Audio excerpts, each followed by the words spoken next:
ସତରେ କେତେ ବଡ଼ ଗର୍ବ, କେତେ ବଡ଼ ଅହଙ୍କାର ଆମର।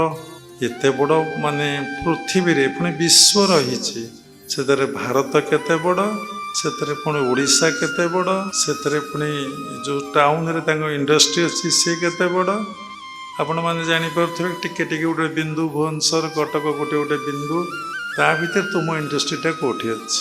ତେଣୁ କହିବାର ଅର୍ଥ ହେଲା, ଆମେ ଯେତେବେଳେ ଆମର ଶିକ୍ଷା, ଆମର ସ୍ୱାସ୍ଥ୍ୟ, ଶରୀର, ଯେତେବେଳେ ଆମର ଧନ, ଆମେ ପିଲା ଛୁଆଙ୍କୁ ନେଇ ଗର୍ବ କରୁଛେ। ଗୋଟେ ହେଉଛି ଧନ ମଦ, ଧନରେ ଆମର ଗୋଟେ ଅହଙ୍କାର।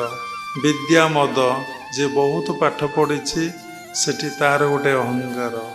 ତେଣୁ ଏସବୁ ଅହଙ୍କାର ସବୁ ଅନିତ୍ୟ, ଅସତ୍ୟ। ଯେତେବେଳେ ଆପଣ ଭିତରେ ଏଇ ଆତ୍ମଜ୍ଞାନ ଆସିବ, ଆପଣ ଦେଖିବେ ଏ ଅହଙ୍କାର ଆପଣ ଭିତରୁ ପଳେଇଯିବ।